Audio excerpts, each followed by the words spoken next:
व्यासपीठावर उपस्थित असलेले परमपूज्य प्रल्हाददास प्रभूजी,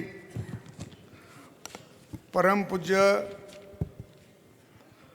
कृष्ण चैतन्य प्रभूजी, व्यंकटेशजी जोशी, राणा सूर्यवंशीजी, अनिलजी मस्के, संदीपजी काळे, सर्व पत्रकार, सर्व मीडिया बंधू, सर्व छायाचित्रकार आणि उपस्थित बंधू आणि भगिनींनो, कालपासून आपलं हे अधिवेशन सुरू झालं. संदीपजी कुठे आहेत? खाली. संदीपजीने एवढा पाठलाग केलाय, काल मला खरं म्हणजे शक्य झालं नाही, कारण तिकडे एक असाच मोठा कार्यक्रम भारतीय मजदूर संघाचं राष्ट्रीय अधिवेशन होतं आणि त्यांचाही तो कालचा शेवटचा दिवस होता. त्यामुळे काल मला शक्य झालं नव्हतं. आजही सकाळी येताना सोलापूरमध्ये बरंच धुकं होतं, त्यामुळे विमान उडायला थोडं उशीर झाला आणि इथं ज्यावेळेला लँडिंग होईल असं कळलं, मग आम्ही तिकडून निघालो. मी विचारलं होतं की एवढे सगळे पत्रकार येणार आहे. पत्रकार म्हणजे पत्रकाराला असं सांगतात की पत्रकार सुताने स्वर्गाला जाणारा माणूस आहे. सुताने स्वर्गाला जाणारा म्हणजे सूत धरलं तरी तो ते पकडत पकडत पडक्यावर जाईल, असं पण कधी कधी पत्रकाराबद्दल बोललं जातं. आणि असा जागरूक पत्रकार आहे. अनेक तो शून्यातून वरही आणतो आणि वरून खाली पण आणतो. अशी कला पण त्याच्यामध्ये पत्रकारामध्ये आहे. आणि म्हणून अशा पत्रकाराचा समोर काय बोलावं म्हणून मी साधारणतः विचार करत होतो. तेवढ्या संदेशजीने मला सांगितलं की पत्रकारिता व सामाजिकता या विषयावर आपण काही बोलावं. आणि मग पत्रकारिता एक प्रक्रिया आहे, त्याद्वारे सूचना आणि विचार हा संकलित करून, संपादित करून शब्द, ध्वनी, चित्र याद्वारे जनतेपर्यंत पोहोचविणे म्हणजेच वार्ता पोहोचविणे. पण त्याला वार्ताहरही म्हणतो, पत्रकारही म्हणतो, बातमीदारही म्हणतो. पण वार्ता पोहोचविणे हे आपण सगळ्यांना माहीत आहे. आणि वार्ता म्हणजे काय तर बातमी, निरोप. वार्ता देणारा तो वार्ताहर. आपल्या देशामध्ये फार वर्षापूर्वी, कितीतरी वर्ष होऊन गेले त्याला, की असाच एक वार्ता देणारा, निरोप देणारा आपल्या देशात पहिला वार्ताहर कोण असेल तर ते नारद मुनी होते.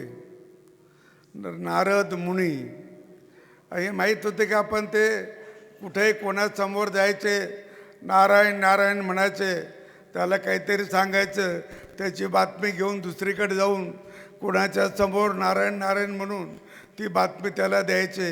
असे पहिले वार्ताहर कोण असेल तर ते नारद मुनी आहात. आणि मग नारद मुनीपासून ही परंपरा आपल्याकडे सुरू झाली, ती आज आपल्यापर्यंत आहे. आणि मग आजच्या भाषेत आजच्या भाषेत सृष्टीचा पहिला पत्रकार होऊन गेलेत. आणि हे जे नारद मुनी होते ते ब्रह्मदेवाचे मानस पुत्र होते. आणि त्यांचा विष्णू भगवान विष्णू त्यांची खूप श्रद्धा होती, भक्ती होती असं सांगितलं जातं. आणि म्हणून त्याच्यातूनच काही कथा जोडल्या गेली. एक दिवस भगवान श्रीकृष्ण हे यांना पाणी आणायचं सांगितलं नारदाला. नारद पाणी आणायला गेले त्यावेळेला त्यांना एक मुलगी भेटली आणि मग त्या दोघांचं प्रेम झालं म्हणतात. आणि मग ते 12 वर्षे तिकडे संसार करीत राहिले आणि श्रीकृष्णाला पुन्हा भेटलेच नाही. मग एकदा खूप मोठा पूर आला आणि त्या नारद मुनीचं जे काही झोपडं बिपडं असेल ते सगळं त्या पुरामध्ये वाहून गेलं. आणि मग श्रीकृष्ण आले त्यांना भेटायला. आणि मग नारदांनी म्हटलं की आमचं काहीच राहिलं नाही, सगळं गेलं. तर श्रीकृष्ण त्याला म्हणाले, अरे पण सगळं गेलं, पाणी कुठं आहे? पाणी तर दिसत नाही इथे. आणि म्हणून मग नारद म्हणले, ही सगळी माया कोणाची असेल तर ही या श्रीकृष्णाची आहे, दुसरी कोणाची नाही. अशा प्रकारचे आख्यायिका आपण खूप ऐकतही असतो. आणि म्हणून पत्रकार हा जसा नारदाच्या रूपाने आपण पाहिला आणि आपली संदेश वार्ता ती आपण घेतो. खरं म्हणजे पहिला प्रिंट मीडिया ज्यावेळेला सुरू झाला तो साधारणतः 1556ला आणि तो पोर्तुगीजांनी गोव्यामध्ये सुरू केला. आता गोवा आपल्याला माहीत आहे, सगळं माहीत आहे. पण गोवा स्वातंत्र्य कधी झाला, स्वातंत्र्य गोवा कधी झाला याची कोणाला माहितीच नाही अजून. किती वर्ष स्वातंत्र्यानंतर किती वर्षाने गोवा स्वतंत्र झाला. जसं हैदराबाद संस्थान 1 वर्ष 1 महिना 2 दिवसांनी स्वतंत्र झालं. परंतु गोव्याला जवळपास 14 वर्ष लागले. 14 वर्ष. 1961 गोवा स्वतंत्र झाला. आणि मला त्यावेळेला अजून आठवतं की त्यावेळेला अनेक जणांनी सत्याग्रह केले. त्यावेळेला पुण्यातून जगन्नाथराव जोशी हे त्यावेळेला जनसंघाचं काम करत होते. त्यावेळेला सुधीर फडके आणि असे मोठे लोक त्या सगळ्या सत्याग्रहात सामील झाले होते. खूप त्यांना पोर्तुगीजांनी मारलं, ठोकलं, लाथाखाली बडवलं, जेलात टाकलं, हे सगळं झालं. हे सगळ्याचा इतिहास आपल्याला माहिती आहे. पण 14 वर्ष का लागले याचा कोणी अजून काही उत्तर द्यायला तयार नाही. खरं म्हणजे पोर्तुगाचं राज्य होतं तेव्हा पोर्तुगाचं राज्य हे असंच राहावं असं जर काही जणाला वाटत असेल तर मला माहिती नाही. परंतु इतके वर्ष लागले ही खरं म्हणजे वस्तुस्थिती आहे, हेही आपण ध्यानात घेतलं पाहिजे. आणि म्हणून भारतीय वेद उपनिषद हे ज्यावेळेला छापले गेले सुरुवातीला त्यावेळेला रामायण महाभारतही असेल तर हे 19व्या शतकामध्ये छापले गेले. आणि त्यानंतर मग त्यावेळेला हस्तलिखित होतं. फक्त आपल्याकडेही एक हस्तलिखित पण होतं आणि काही लोकांच्या मुखोद्गत होतं. हे मुखोद्गत होतं काही लोकांच्या, हेही आपण पाहिलं आहे. म्हणजे मला अजून आठवतं आहे, म्हणजे मी वाचलेलं आहे ते की नालंदा विश्वविद्यालयाचं ज्यावेळेला सगळं ग्रंथालय जाळलं, ते जाळलं 1193 साली. 1193 साली तिथं एक अरबस्थानावरून बख्तरुद्दीन खिलजी नावाचा एक तिकडचा जो राजा असेल किंवा तो त्यांचा सेनापती असेल तो आला होता.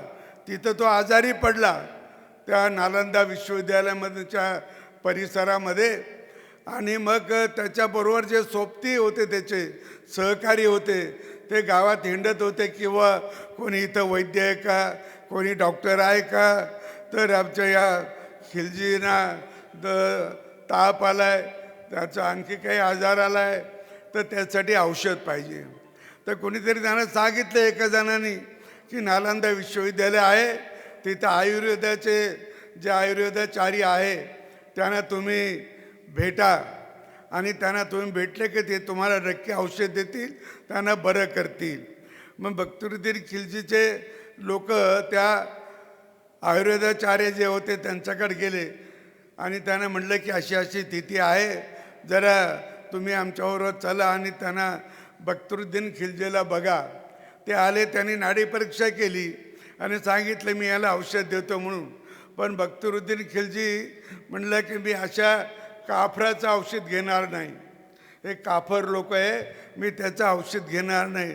तरी बाजूचे लोक म्हणत होते वैद्यराज काही करा पण याला औषध द्या. मग वैद्यराजांनी त्याने विचारलं हे कुराण वाचतात का? तो याने वाचतात. मग मी त्या वैद्यराजांनी सांगितलं की मी या कुराणाला लावायला एक पावडर देतो, एक भस्म देतो, आणि ते भस्म तुम्ही रोज या कुराणाच्या पानाला लावत जा. आणि त्या बख्तरुद्दीन खिलजीला एक सवय होती, पान जर उलटायचं असेल तर त्याचं बोट जिभेला लागत होतं आणि जिभेला लावून मग तो पान उलटीत होता. ती सवय अजून जशाच्या तशी आपल्याकडे देखील बऱ्याच लोकांकडे आहे, चिंता करायचं काही कारण नाही.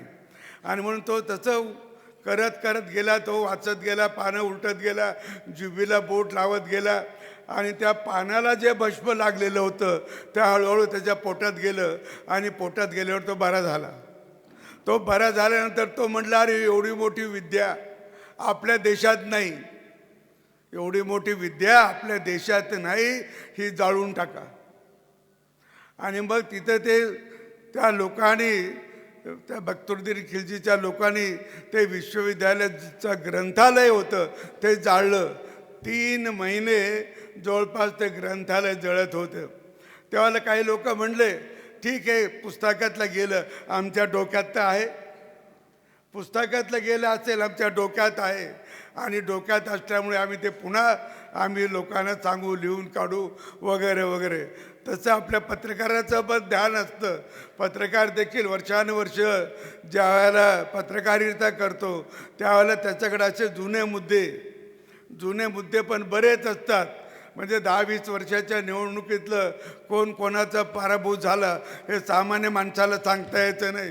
पत्रकार नेमका सांगू शकतो, कारण त्याच्यावर त्यांनी बरेच भाष्य केलेलं असतं, एखाद्याला उलटं पालटं पण केलेलं असतं. त्यामुळे त्याला हे बरोबर ध्यानात राहतं. आणि ज्याच्याशी तो खेळतो किंवा त्याच्याबद्दल तो काही थोडंफार इकडं तिकडं असं लिहित असतो, ते त्याच्या नक्की ध्यानात राहतं, तो कधी विसरत नाही. ही देखील वस्तुस्थिती आहे पत्रकाराची.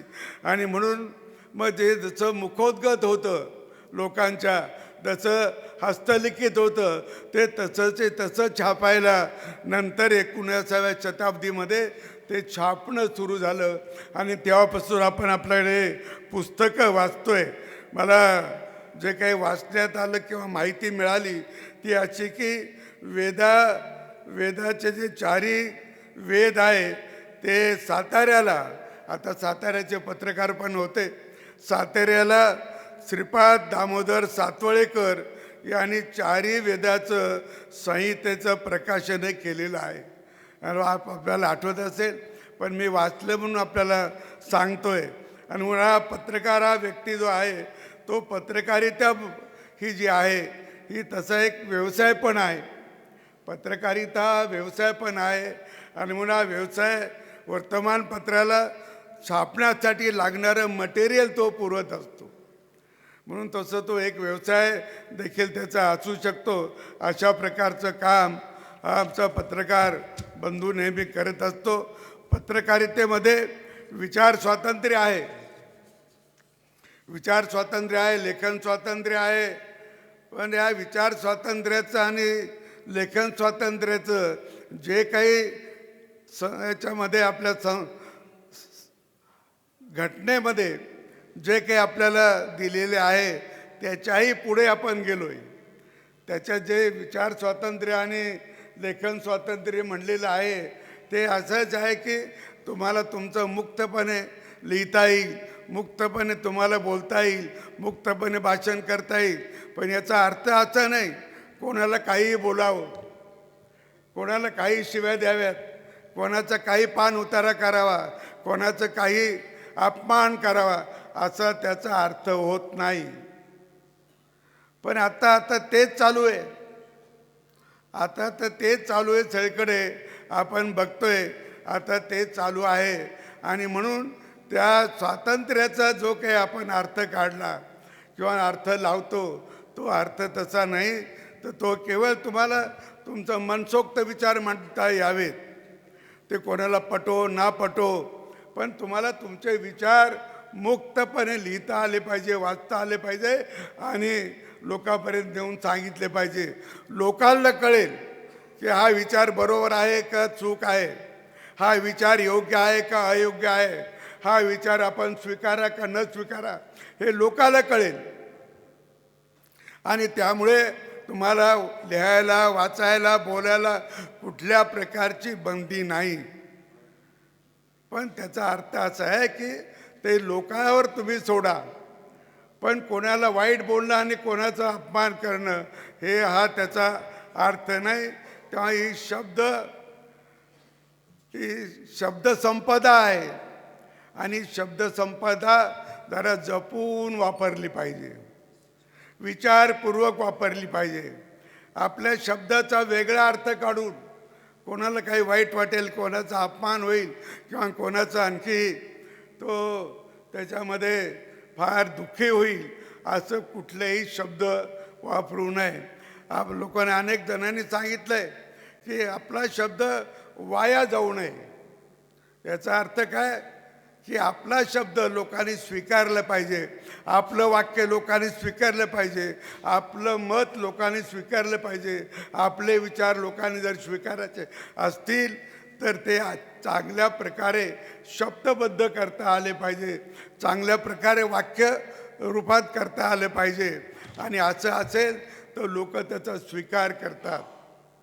परंतु तुम्ही वेगळ्या वाकड्या मार्गाने जर कोणी काही लिहित असेल, हे करत असेल तर लोक स्वीकारत नाही, वाचून घेतील, गप बसतील आणि काही जण असले तर त्याला विरोध करतील. हे पण होऊ शकतं. पण बऱ्याच जणांना वाचतं काय करायचं विरोध करून, करी नका, आपलं काय जातं, लिही नका, काही लिही नका, आपलं काय जातं, काही बोलू नका, आपलं काय जातं, असं म्हणून आपण काही खूप लोक गप्प बसतात.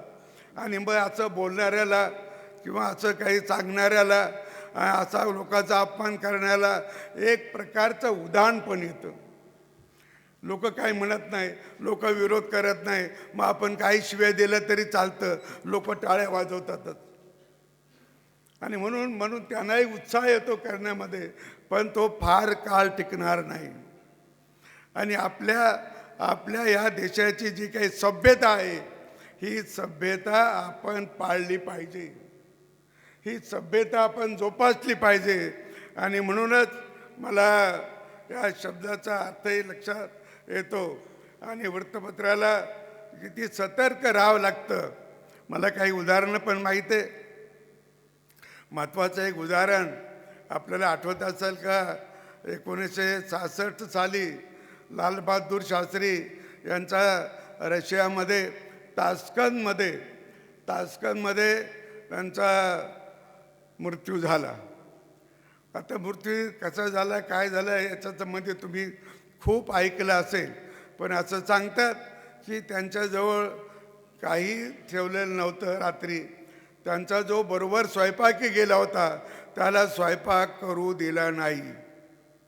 तिथल्याच लोकांनी स्वयंपाक केला, तिथल्या लोकांनी त्यांना वाढलं आणि त्या रूममध्ये जे झोपले होते तिथं जो त्यांचा पाण्याचा नेहमीचा काय असेल, तो थर्मास असेल किंवा काय असेल, तर तो तिथेही नव्हता. असं अनेक जण बोलतात. अनेक वर्तमानपत्रात आले, अनेक ठिकाणी ते पुस्तक रूपाने पण आले.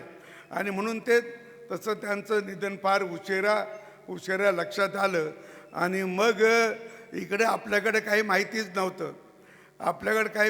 नव्हतं, तर मग आपले वर्तमानपत्र जवळजवळ सगळे संपादक, कार्यकारी संपादक हे तर 12पर्यंत थांबून, 1पर्यंत थांबून हे आपल्या घरी जाऊन झोपायला गेले होते. आता तिथे एक टेलिप्रिंटरजवळ एक माणूस बसले असत होता पूर्वी. आता टेलिप्रिंटर बहुतेक वाजत नाही, आता मोबाईल आहे, आता आणखी लॅपटॉप आहे, याच्यावर सगळ्या बातम्या येतात. पण तेव्हाला बातमी यायची ती टेलिप्रिंटरवर यायची आणि त्याचा आवाज व्हायचा. आणि मग तो जो बाजूला त्या खुर्चीवर बसता बसता झोपत घेत असलेला त्यांचा आणखी एक संपादक तो आवाजाने उठायचा आणि लगेच पाहायचा. तर त्यावेळेला त्यांनी 2 वाजता काहीतरी ती बातमी आपल्याकडे आली. तोपर्यंत अनेक वर्तमानपत्र छापून मोकळे पण झाले होते. आणि मग अशा वेळेला ती बातमी आल्यावर काय करावं त्याला सुधरेना. मग उपसंपादक संपादक यांना धडाधड फोन करून माहिती सांगितल्यावर सगळ्यांनी सांगितलं तुमचे छपाई थांबवा, छपाई थांबवा. आणि मग त्यांनी तो कंपोज केला, पहिल्या पानावर आणला. पहिल्या पानातल्या काही बातम्या काढून टाकल्या, पहिल्या पानावर हेडलाईन दिली आणि पुन्हा नव्याने सगळ्या वर्तमानपत्र छापलं. जे छापलं होतं ते पूर्णपणे रद्दीत गेलं. म्हणजे इतकी सतर्क आहे या सगळ्या ह्याच्यामध्ये. आता वर्तमानपत्रामध्ये आपण वर्तमानपत्रामध्ये पहिल्या पानावर काय छापायचं हा सगळ्या संपादकाचा प्रश्न असतो. पहिल्या पानावर हेडिंग काय द्यायचं ते संपादकाचा. आपण पाठवलेल्या बातमीला कदाचित कधी कधी आपण हेडिंग पाठवा नाही तर न पाठवा, उपसंपादक ती बातमी वाचतो आणि त्याच्या मनाने तो हेडिंग पण देतो. बऱ्याच वेळेला हेडिंगचा अर्थ वेगळा होतो, बातमीचा अर्थ पण वेगळा होतो. असे पण बऱ्याच वेळेला आपल्याला वाचायला मिळते. तुम्हाला प्रत्यक्ष जादा अनुभव आहे, कारण मला फार थोडा अनुभव आहे त्याच्यातला, म्हणून मी सांगतो. आणि म्हणून या सगळ्या याच्यामध्ये आपले जे राष्ट्रपती होऊन गेले, मोठे वैज्ञानिक होते आणि ब्रह्मोसारखं हत्यार त्यांनी निर्माण करून दिलं असे APJ अब्दुल कलामजी. त्यांनी असं त्यांच्या एका पुस्तकात लिहिलं आहे. त्यांनी एका पुस्तकात लिहिलं की मी इस्रायलला गेलो होतो आणि इस्रायलमध्ये काही दिवस राहिल्यानंतर मी रोज तिथलं वर्तमानपत्र वाचायचो. तर तिथल्या वर्तमानपत्रामध्ये काय पहिल्या पानावर छापून यायचं, तर तिथल्या पहिल्या पानावर छापून येत होतं तिथं इस्रायलमध्ये संशोधक होते. त्या संशोधकाकडून काही शोध लागला असेल, काही समाजाच्या राष्ट्राच्या हिताचं काही असेल, तर ती बातमी पहिल्या पेजवर, ती बातमी पहिल्या पेजवर चांगले विस्ताराने ते छापतात आणि अजूनही छापतात असं त्याने लिहिलं. आणि त्या बाकीच्या ज्या बातम्या आहे, मग ते कुठेतरी ॲक्सिडेंट झाला, लोक मेले, समोरसोब गाडीचा ॲक्सिडेंट झाला, कुठेतरी स्फोट झाला, कुठं आणखी काही झालं, कुठं बलात्कार झाला, कुठं आणखी काही झालं, कोणी कोणाला पळवून नेलं, ह्या ज्या काही बातम्या आहे या सगळ्या दुसऱ्या तिसऱ्या पानावर टाकायच्या असं APJ अब्दुल कलामने त्यांच्या पुस्तकात लिहून ठेवलं. हे मी आपल्यासाठी एवढ्यासाठी शेअर्स करतो आहे की आपल्याला कदाचित आपण बऱ्याच जणांनी वाचलं असेल. माझी अशी माहिती आहे की वार्ताहर केवळ आपलाच पेपर वाचतो असं नाही, इतर पेपरही वाचतो, पुस्तकही वाचतो, माहिती पण गोळा करून ठेवतो, त्यांच्या नोंदी पण वार्ताहराकडे असतात. आणि वार्ताहरांनी जर सगळ्या डायऱ्या जर जपून ठेवल्या तर 5-25 वर्षानंतरसुद्धा त्या डायऱ्या उपयोगी पडतात, ते लिखाण उपयोगी पडतं. आणि असे पण काही पत्रकार असतात की सगळं संग्रहित करतात, या सगळ्या बातम्या लिहून ठेवतात आणि ज्या दरवर्षीच्या वह्याच्या वह्या किंवा डायऱ्याच्या डायऱ्या अशा त्याच्याकडे असतात. आणि म्हणून ही जी माहिती आहे, ही माहिती पुष्कळ वेळा लोकांना अचानक माहिती होते, त्यावेळेला कळते. आणि म्हणून अशा याच्यातून आपल्याला निश्चितपणे त्याचा लाभ होतो आहे. आणि म्हणून मला आपल्याला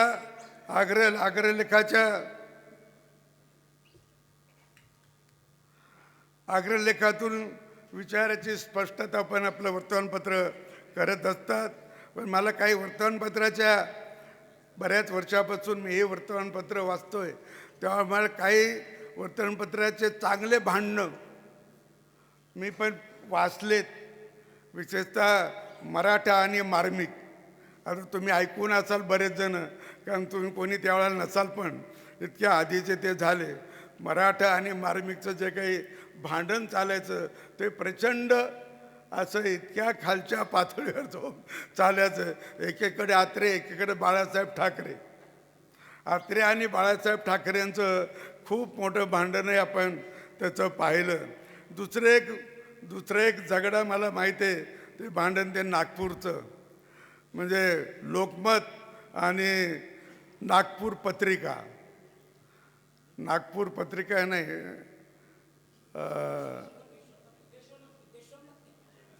नाही ती पत्रिका त्याचे आमच्या याची पण तर तेही पण असंच विकोपाला गेलं होतं. खूप दिवस चाललं हे त्याचे वाभाडे काढायचं, ते याचे वाभाडे काढायचं, हे पण आपल्याला माहीत असेल. तर काही जणांचे आग्रहलेख हे मुद्दाम लोक वाचत होते पूर्वी. तसं खाडिलकरचं नाव आपल्याला माहिती आहे. तसं नागपूरचे गत्र मानखोळकर एक होते, ते तरुण भारतमध्ये लिहायचे, फार वर्षापूर्वी लिहायचे. तर ते एक चांगलं हरा महाजानी म्हणून एक होते, लोकसत्तेचे वार्ताहर होते खूप वर्ष. तर ते एक विवी गोखले एक होते. आणि हे विवी गोखले हे तसं अनेक प्रकारचं लिखाण करत होते, व्याख्यानं पण देत होते. आणि या व्याख्यानामध्ये तर ते मी त्यांचं सोलापूरला एक व्याख्यान ऐकलं, ते साधारणतः 70च्या आधी ते व्याख्यान मी ऐकलं. आणि त्याचं नाव होतं शतक चुंबन. शतक चुंबन असं त्याचं त्या व्याख्यानाचं हेडिंग होतं. आणि त्याने सांगितलं तिथे, मग त्याने एक राधेचं आणि श्रीकृष्णाचं हे पण म्हणून दाखवलं होते, सावरिया रे सावरिया तेरी बासरी मेरी सवत बनी तेरी बासरिया. तर अशा प्रकारचं की ते राधेने म्हटलं की तुझी बासरी म्हणजे माझी जशी सवतच आहे, तू सगळ्या तिला जवळ घेऊन बसतोय, रोज तिला तू सोडत नाही, माझी ती सवत आहे. अशा प्रकारचं त्याने ते सांगितलं होतं. आणि शतक चुंबनाबद्दल अनेक चुंबनाचे त्यांनी प्रयोग सांगितलं होतं. ते मी 70च्या आधी, मला वर्ष जर आठवलं तर साधा 68ची घटना असावी.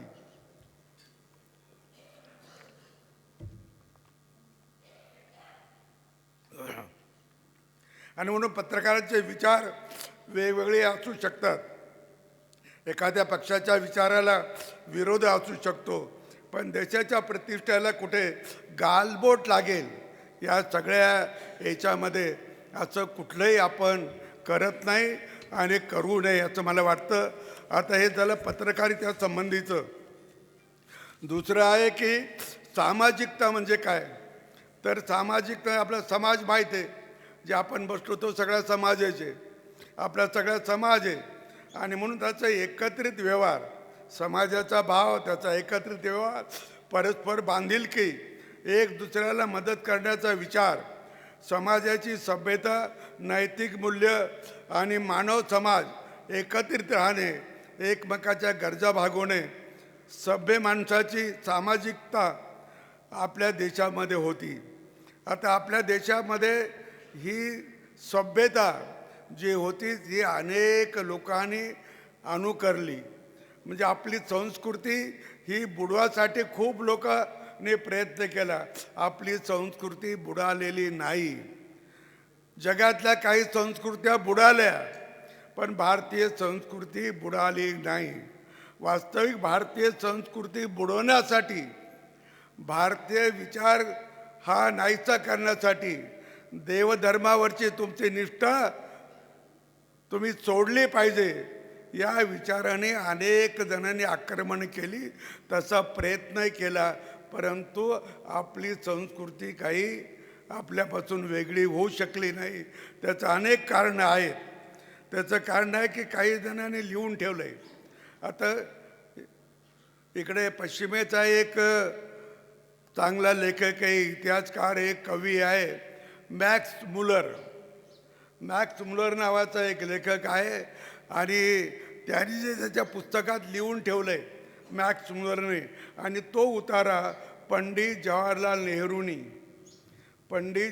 नेहरूंनी तो डिस्कवरी ऑफ इंडियामध्ये, मग हिंदुस्थानची कहाणी, हिंदी जे काही त्यांचं एक पुस्तक आहे त्याच्यात लिहून ठेवला.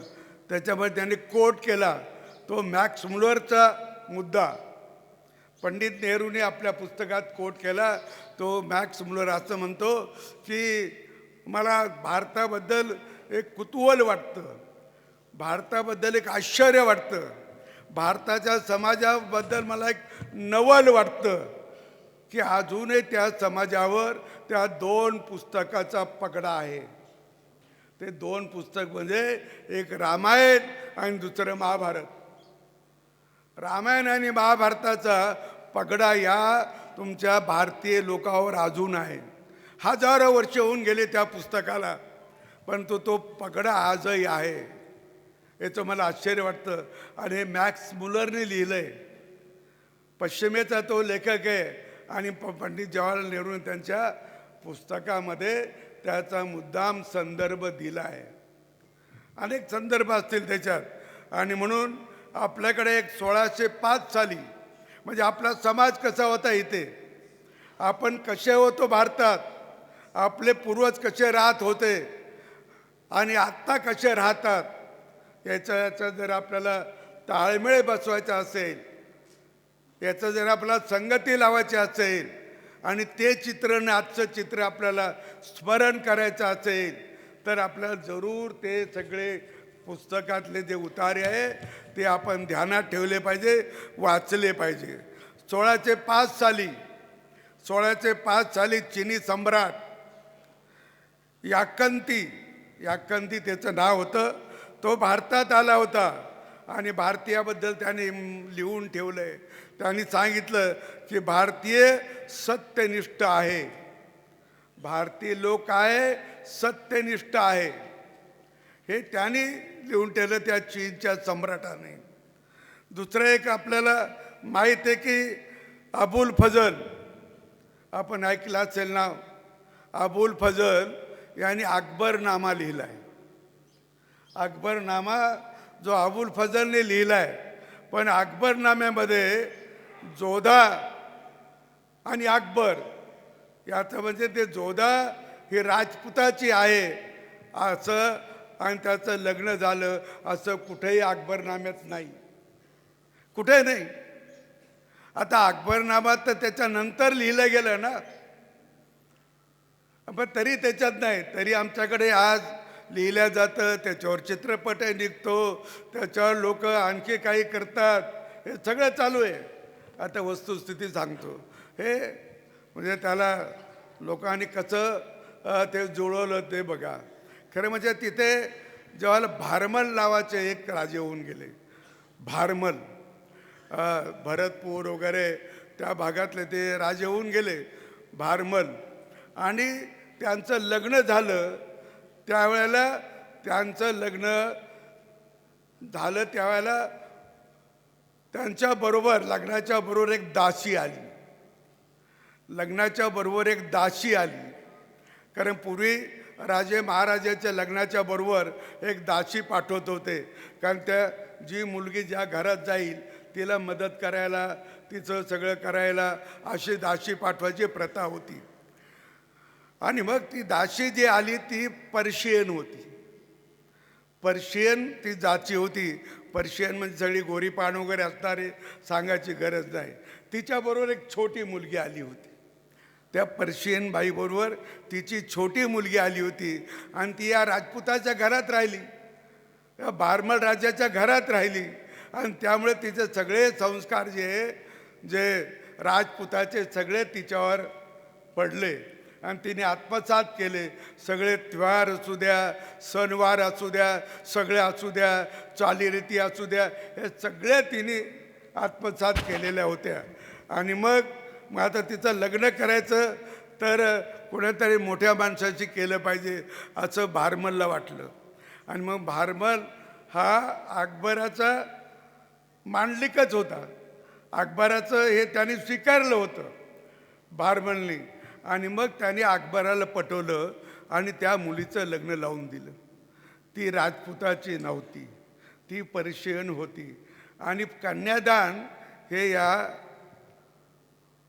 माणसांनी केलं, म्हणजे भारमलनी केलं.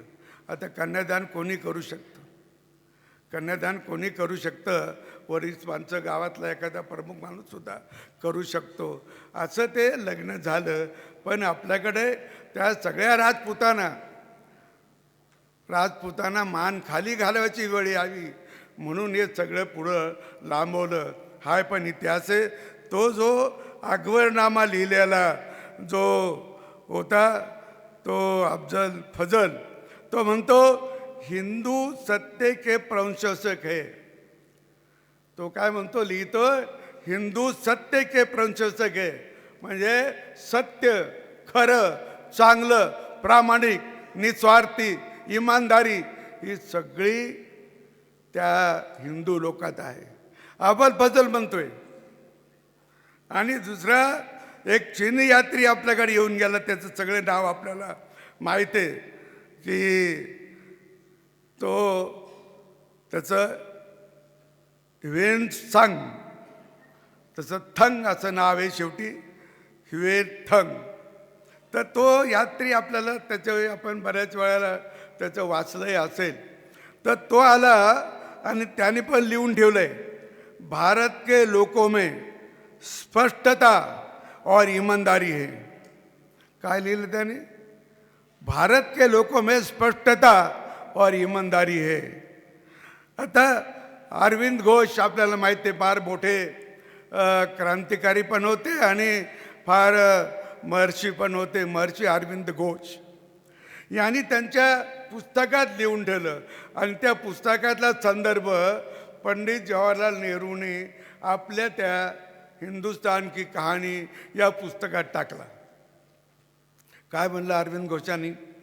अरविंद घोषांनी असं म्हटलंय की त्यावेळचा माणूस, म्हणजे मी जे वर्णन सांगतो त्यावेळचा माणूस आणि आत्ता जर समजा त्यांचा नातलग असेल, आपण म्हणतो की आमचे आता पूर्वीचे सगळे वंशज आहे, आम्ही त्यांचे वगैरे, आपण कोणाचं कोणातरी वंशज आहोतच. बिगर वंशाचं तर ते एक नाही, हे कोणाचे न कोणाचे जरी वंशज आहे त्याची पण वंशावळ माझ्याकडे आहे, पण मी आता सांगत नाही, त्याच्याबद्दल फार वेळी आपला घेत नाही.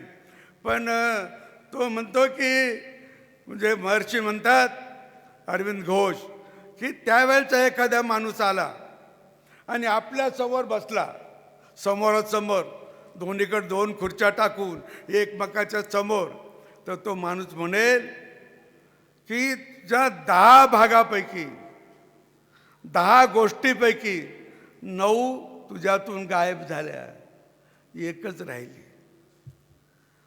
9 गायब झाल्या. म्हणजे तुझी शारीरिक क्षमता कमी झाली, तुझी बौद्धिक क्षमता कमी झाली, तुझ्या अनेक प्रकारच्या, तुझी इमानदारी कमी झाली, तुझं अमुक काय झालं, तमुक कमी झालं. 9 गोष्टी तुमच्या कमी झाल्या 10 पैकी. याचा अर्थ तो माणूस आणि आपल्या माणूस आता किती फरक पडला याचा शोध आपण पत्रकारांनी पण घ्यायला मुळीच हरकत नाही. शोधा हे सगळे ते पुस्तकं वाचून, म्हणजे तुम्हालाही लक्षात येईल की हे सगळं काय होतं आपलं जीवन आणि आता काय झालं. काय होतं असंच होऊन काय झालं असं तू असं काहीतरी कुठंतरी मी ऐकलंय आणि त्यामुळे त्याचं पुन्हा उल्लेख करत नाही.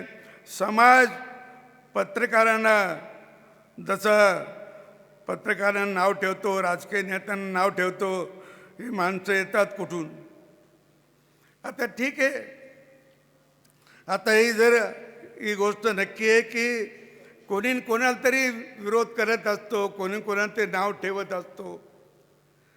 पण आता ही जी माणसं आत्ता वागतात, आता जे काही त्यांचे प्रकार चालू आहेत, आता जे काही जगणं चालू आहे, आणि ज्या माणसाला आपण वर नाव ठेवतो, चुकलं म्हणतो, हे चांगलं नाही केलं म्हणतो, ते वाईट केलं म्हणतो, आता ही माणसं आली कुठून? ही सगळी माणसं आली कुठून? आता ही सगळी माणसं जी आहे, ही सगळी माणसं समाजातून आली. समाजातून सगळे आपण, तुम्ही, आम्ही कुठून आलो? आपल्या समाजातून आलो, आपल्या कुटुंबातून आलो, आपल्या गावातून आलो. मग जर माणसं चुकत असेल आणि ती जर समाजातून आली असेल, तर माणसाचं चुकणं कधी बंद होऊ शकतं? माणसाचं चुकणं त्याच वेळेला बंद होऊ शकतं की सर्व समाज, हा जो समाज आहे हा सुधारला पाहिजे. सर्व समाज सुधारला पाहिजे. आणि सर्व समाज सुधारायचा असेल तर सर्व समाजाला सुधारण्यासाठीचं आपण वातावरण निर्माण केलं पाहिजे.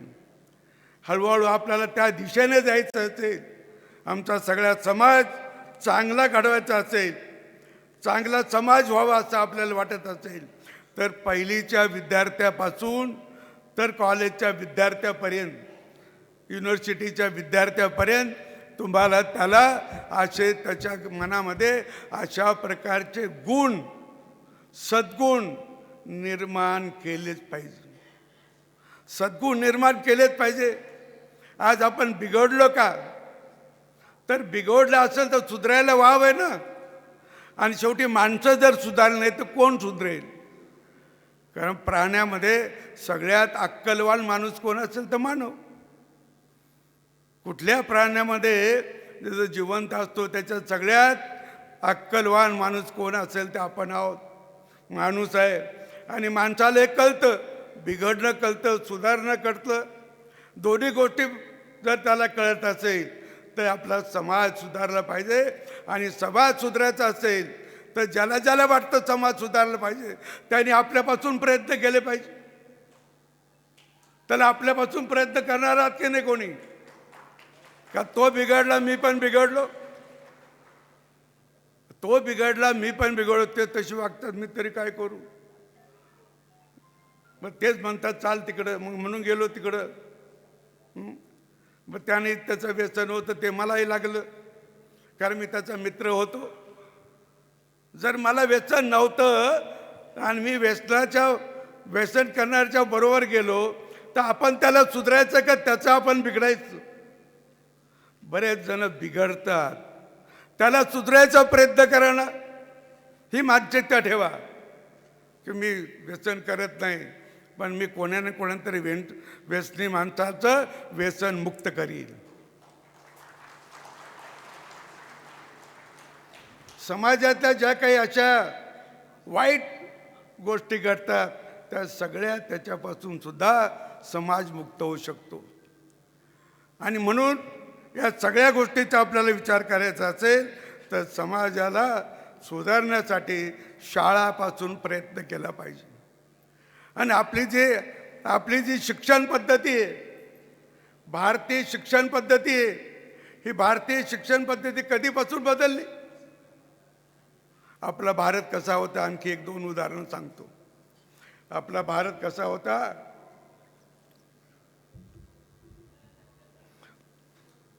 म्हणजे आपल्या भारतामध्ये एक गव्हर्नर होते इंग्लंडहून आलेले.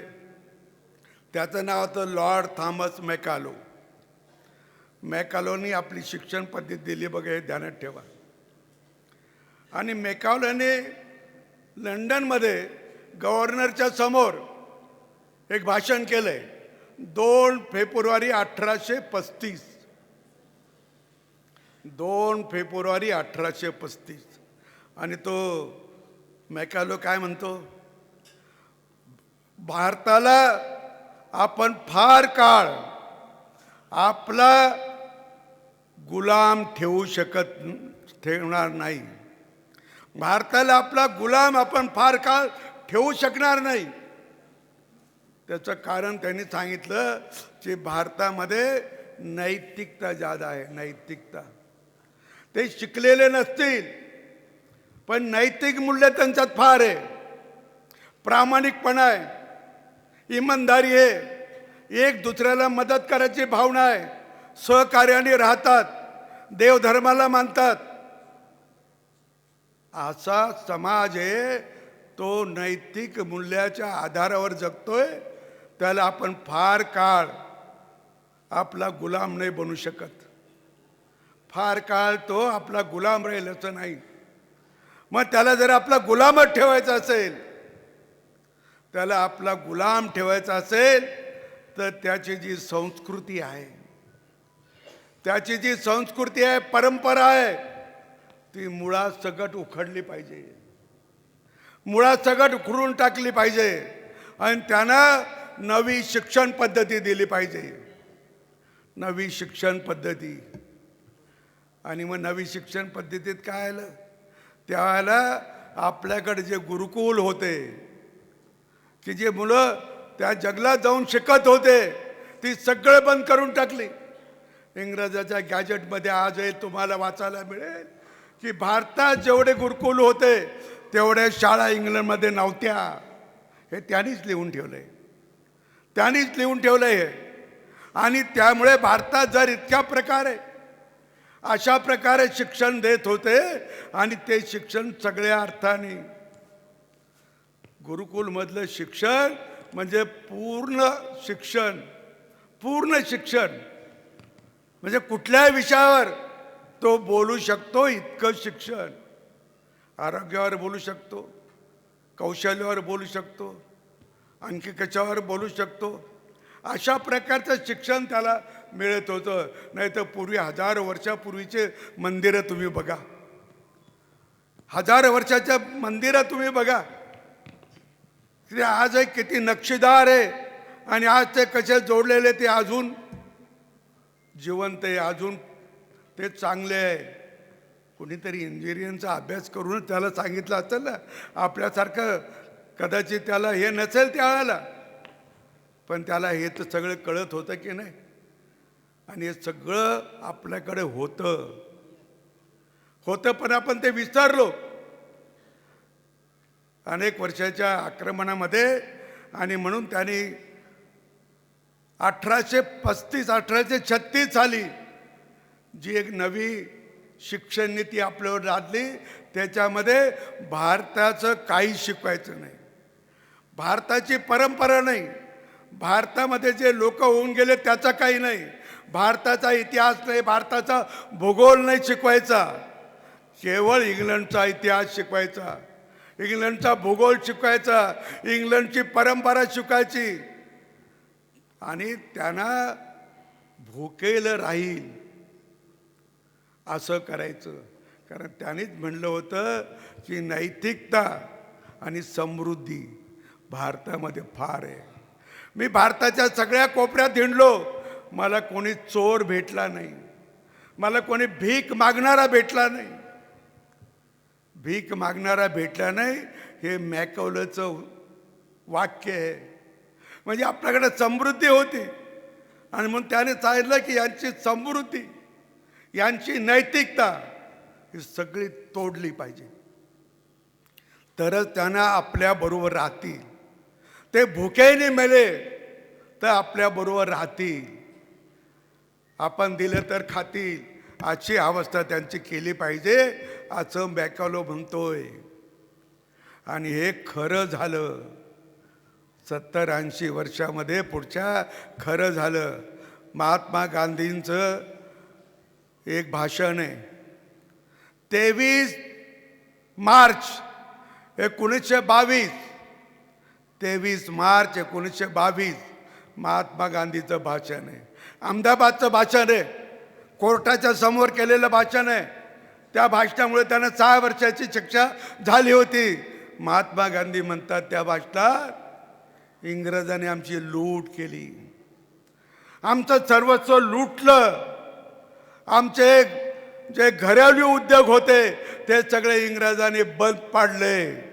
ज्याच्यावर आमचं पोट भरत होतं, ज्या दूध दुभत्यावर असेल, ज्या कला कौशल्यावर असेल, ज्या काही आम्ही कला वस्तू करू त्याच्यावर असेल, आम्ही कपडे विणत होतो आमच्या घरी आणि तेही नेत होतो बाजारात, जे विणत नव्हते ते कपडे घेत होते, त्याच्यावर आमचं पोट चालत होतं. हे सगळं इंग्रजांनी बंद केलं, हे संग्रह बंद केलं. आम्ही आता भुकेला मरायला लागलोय. दुष्काळ आला तर आम्ही जगू शकणार नाही, इतकी आमची वाईट अवस्था इंग्रजांनी केली. हे महात्मा गांधीचं वाक्य आहे. अनेक त्यांच्या जी भाषणं आहे महात्मा गांधीची, त्याच्यात तुम्हाला हे वाक्य कुठेही सापडेल, कुठेही सापडेल. आता इतकी अवस्था केली आपली आणि एक खरी ठरली ना. म्हणजे 1835ला तो सांगतो भारत समृद्ध आहे, नीतिवान आहे, नैतिक मूल्य आहे आणि तो भीक मागत नाही. कोणी माणूस चोर कोणी मिळत नाही. अशा भारताची दुरावस्था 1922 साली जी महात्मा गांधीने वर्णन केली, ती महात्मा गांधीने वर्णन केलेली जी त्यांचं भाषण आहे ती वर्णन केलेली अवस्था बरेच वर्ष अशीच चालू होती, अशीच चालू होती आणि त्याचाही आपण विचार केला पाहिजे. आणि म्हणून मला आपल्याला विनंती करत की समाज सुधारला पाहिजे, समाज सुधारला पाहिजे. आणखी एक गोष्ट सांगतो, आपल्याला माहिती आहे ते, पण पुन्हा सांगतो की न्यूटनने गुरुत्वाकर्षणाचा शोध लावला. आम्ही सगळे शिकलो, अजून मास्तर तेच शिकवतात.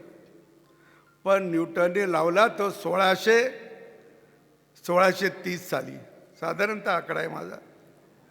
त्याच्या आधी कोपर्निकस बनून पोलंडचा एक शास्त्रज्ञ होता, त्यांनी पण तसंच लिहून ठेवलं होतं. पण तिथल्या पोलंडच्या लोकांनी त्याचं मानणं नाही. पोलंडच्या लोकांनी त्याचं मानलं नाही, तू काहीतरी सांगतो म्हणून तो तसाच राहिला. त्या कोपर्निकस जो आहे त्याच्या नावाने दिल्लीमध्ये एका रोडचं नाव पण आहे. तुम्ही जर महाराष्ट्र सदनला गेलात तिथे, तर महाराष्ट्र सदन जे जुनं आहे ते कोपर्निकस मार्गावरच आहे. कोपर्निकस. आता तिकडचा तो शास्त्रज्ञ इथं नाव दिलं, पण त्याच्या आधी, कोपर्निकसच्या आधी 1150 इसवी सन 1150 साली भास्कराचार्यांनी लिहून ठेवलंय. भास्कराचार्याने सिद्धार्थ शिरोमणी नावाचा एक ग्रंथ लिहिला आणि त्याच्यानंतर 4 भाग केले. एका भागाचं नाव आहे लीलावती. लीलावती तिची मुलगी होती आणि ती विधवा असल्यामुळे वडिलांकडे राहत होती. लीलावतीने भास्कराचार्याला विचारलं, बाबा तुम्ही म्हणता की सूर्य स्थिर आहे, पृथ्वी त्यांच्या भोवती फिरते, चंद्र पृथ्वीच्या वरी फिरतो, मग खाली पडत काऊन नाही? जर असं फिरतात तर पडत काऊन नाही? भास्कराचार्यांनी उत्तर लिहिलं, लीलावती नावाच्या पुस्तकात आपल्याला सापडेल की त्यामुळे ती एकमेकाला ओढतात, एकमेकाला खेचतात, एकमेकाला आकर्षण करतात, म्हणून खाली पडत नाही. आता आकर्षण करणं आणि गुरुत्वाकर्षणाचा न्यूटन म्हणतो, न्यूटन लिहितो की मी एका झाडाखाली बसलो होतो. आमचे पोरं तेच सांगतात. आजही कुठल्या पोराला विचारा न्यूटनचा शोध कसा लागला, तर ते पोरगं हेच सांगेल की न्यूटन झाडाखाली बसला होता, मग एक सेब पडला त्याच्यासमोर, मग त्याला वाटलं कसं काय खाली आला. मग त्याच्या आधी का वर जात होता का? सेब काही वर नव्हतं जात त्याच्या आधी, खालीच पडत होता. पण आता हे आपल्याला माहितीच नाही ना. आपला इतिहास बुजवून टाकला, पुसून टाकला, कारण तुम्ही जादा हुशार होऊ नये म्हणून. आणि आणखीन तुम्हाला सांगतो की भारतीयाची बौद्धिक क्षमता फार आहे. भारतीयाकडे जितकी बौद्धिक क्षमता आहे तिथे दुसऱ्या राष्ट्राकडे नाही. याची अनेक उदाहरणं आहेत. एवढी बौद्धिक क्षमता, पण अरविंद घोष म्हणतात की तुमची बौद्धिक क्षमता जी होती ती आता राहिलीच नाही, ती लयाला गेली. म्हणजे इतकी असून सुद्धा असं वाटतं की आपली इतकी कमी झाली की काय, आणि आम्हाला उगाच वाटतं आम्ही लय हुशार आहोत, आम्ही लय हुशार आहोत, असं उगीच वाटतं. पण पूर्वीचे लोक किती हुशार होते की हे त्यावरून आपल्याला लक्षात येतं. आणि म्हणून बौद्धिक क्षमता खूप हे आपल्याला वाटत असेल. आता अमेरिकेत ट्रम्प साहेबांनी इथल्या पोरावर बंदी घातली होती, याल शिकायला 80 लाख रुपये भरावे लागतील. त्यांनी ते परत घेतलं ना. काहून घेतलं परत? आता तर म्हणते आम्ही तुमचं ते टॅरिफ लावलं ते पण कमी करतोय 50%. काहून कमी करतो? कारण त्याला भावच दिला नाही आपल्या देशाने. म्हण तुला काय म्हणायचं ते म्हण, आम्हाला काही घेणं देणं नाही. आम्ही आमचा देश, आमचा समाज, आमच्या इथले राहणारे नागरिक हे आमच्या देशाला पुढे नेणारच. आणि म्हणून ट्रम्पने आता ते परत घेतलं. आणि तुम्हाला सांगतो सिलिकॉन व्हॅली, आपलं जसं मुंबई आहे, अनेक कंपन्याचे ऑफिस तिथे आहे, तसं सिलिकॉन व्हॅली आहे. त्या सिलिकॉन व्हॅलीमध्ये आज या मित्राला 70% भारतीय मजदूर काम करतात. 70% भारतीय मजदूर काम करतात आज, म्हणजे त्या IT मध्ये. डोकेवाज जे पोरं आहेत ते सगळे गेले ना तिकडं बरेच IT मध्ये, आणि ते सगळे तिथं काम करतात. ते सगळे जर भारतात आले तर ते कंपनी बंद पडेल. गुगलचा प्रमुख कोण आहे? भारतीयच आहे ना. सुंदर पिचाई भारतीयच आहे ना. अशा अनेक कंपन्याचे तिथं भारतीय लोक आहे. आणि म्हणून आपण जे आता जोर देतो आहोत आपल्या शिक्षणावर, केंद्र सरकारने 2020 जी शिक्षण पद्धती लागू केली, नवी शिक्षण पद्धती, ती 400 कुलगुरू देशातले 1000 शिक्षण क्षेत्रातले तज्ज्ञ असे 2 वर्ष विचार करत होते. आणि 2 वर्षांनी मग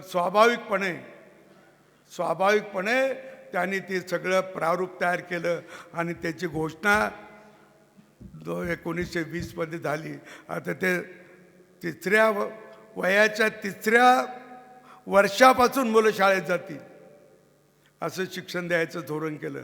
कारण बौद्धिक क्षमता आणखी वाढली पाहिजे आणि समाज सुधारला पाहिजे. आणि समाज सुधारायचा असेल तर आपल्याला निश्चितपणे त्याचा विचार केला पाहिजे. सगळ्यांनी विचार केला पाहिजे. पत्रकारांनी सुद्धा आपल्या लेखणीचा उपयोग समाजाच्या दृष्टीने, समाज सुधाराच्या दृष्टीने, हा मुलांना चांगलं वाचण्याच्या दृष्टीने, आणि शेवटी जे काही नको आपल्याला त्याच्यावर प्रहार केला पाहिजे. त्याच्यावर प्रहारही आपण केला पाहिजे. आणि जे व्यसन लागलेलं आहे ते व्यसन मुक्त झालं पाहिजे. हे व्यसन बाहेरून येते. ड्रग बाहेरून येतो. कशासाठी पाठवतात? पैशासाठी नाही पाठवत. ड्रग बाहेरचे देश आपल्याकडे जे ड्रग पुरवतात ते पैशासाठी नाही, तर भारताच्या तरुणाची ताकद खच्ची करायला. भारताचा तरुण हा असा दुबळा झाला पाहिजे, खिळखिळ्या झाला पाहिजे की तो उठलाच नाही पाहिजे लढाई करायला. अशा पद्धतीने त्यांनी त्या प्रकारे आपल्याला नामोहरम करायचा प्रयत्न केला आहे. मी आपल्याला पुन्हा एकदा प्रार्थना करतो की आपण या दृष्टीने विचार करावा, समाज सुधाराच्या दृष्टीने विचार करावं. मला इथे काळे साहेबांनी बोलवलं तेव्हा त्यांचे आभार, आपल्या सगळ्यांचे आभार, त्यांच्या सर्व मित्रमंडळीचे आभार व्यक्त करतो आणि माझं भाषण संपवतो. धन्यवाद. आपल्या जागेवरून कोणी उभं नाही. मी सन्माननीय राज्यपाल महोदयांना विनंती करतो की आपण स्मरणिकेचं प्रकाशन या ठिकाणी करायचं आहे. Sanjay Awate sir, voice of मीडियाचे कार्याध्यक्ष, लोकमत समूहाचे संपादक या ठिकाणी आलेले आहेत. सन्माननीय राज्यपाल महोदयांच्या हस्ते प्रकाशन होत आहे स्मरणिकेचं. मी सन्माननीय राज्यपाल महोदयांना विनंती करतो की आपण प्रकाशन करायचं आहे. त्यानंतर माझ्याच 5 पुस्तकांचं प्रकाशन या ठिकाणी होत आहे.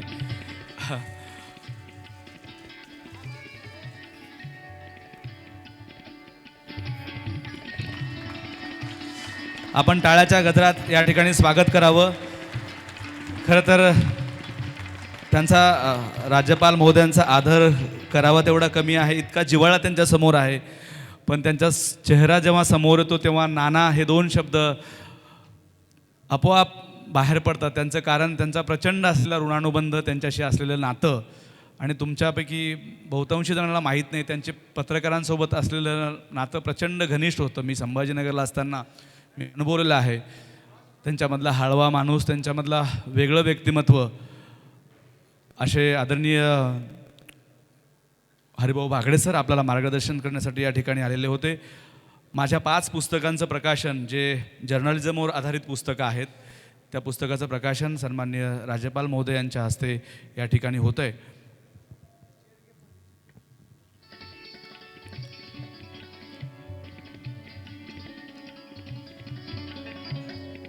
खास अमेरिकन गुरु आपल्या भेटीसाठी या निमित्ताने आलेले आहेत. कीर्तनकार, रॉक डान्सवाले, त्यांच्या प्रमुख उपस्थितीमध्ये पण हा सोहळा होतो. त्यांचे हात या निमित्ताने इथे लागत आहेत ही फार जमेची बाजू आहे. राणा सुरवंशीजी, उद्योजक, समाजसेवक व्यंकटेश जोशी काका आणि सर्वांचे आपले आवडते सन्मान्य संजय आवटे सर हेही या ठिकाणी आलेले आहेत. या सगळ्यांचं मनपूर्वक मी आभार मानतो, स्वागत करतो. आत्ता प्रोटोकॉलप्रमाणे राष्ट्रगीत होईल, त्यानंतर आपण कुठेही एक सेकंद हलणार नाहीत. संजय आवटे सरांचं भाषण आपल्याला ऐकायचं आहे. मी राष्ट्रगीतासाठी सर्वांना ओरण्याची विनंती करतो. एक साथ राष्ट्रगीत शुरू करेंगे. शुरू कर. गणमन अधिनायक जय हे भारत भाग्य विधाता पंजाब सिंधु गुजरात मराठा द्राविड उत्कल बंग विंध्य हिमाचल यमुना गंगा उच्छल जलधि तरंग तव शुभ नामे जागे तव शुभ आशीष मागे गाहे तव जय गाथा जनगण मंगलदायक जय हे भारत भाग्य विधाता जय हे जय हे जय हे जय जय जय जय हे. भारत माता की, भारत माता की. धन्यवाद. संजय आवटे सर जागेवरच त्यांच्या बसतील. राणा सुरवंशी पण त्यांच्यासोबत असेल. धन्यवाद नाना. आपण जागेवरून कोणी उठणार नाही, बाहेर कोणीही जाणार नाही. जागेवर कृपया बसून घ्या. सगळ्या स्वयंसेवकांना विनंती की आपण जागेवर बसून घ्यायचं आहे. मी किशोर महाजन आणि अश्विनी पुरी यांना विनंती करतो की आपण संजय आवटे सरांचं स्वागत करायचं आहे. सगळेजण सन्माननीय हरिभाऊ बागडे सर यांचा आदरपूर्वक त्यांना बाहेर नेतील.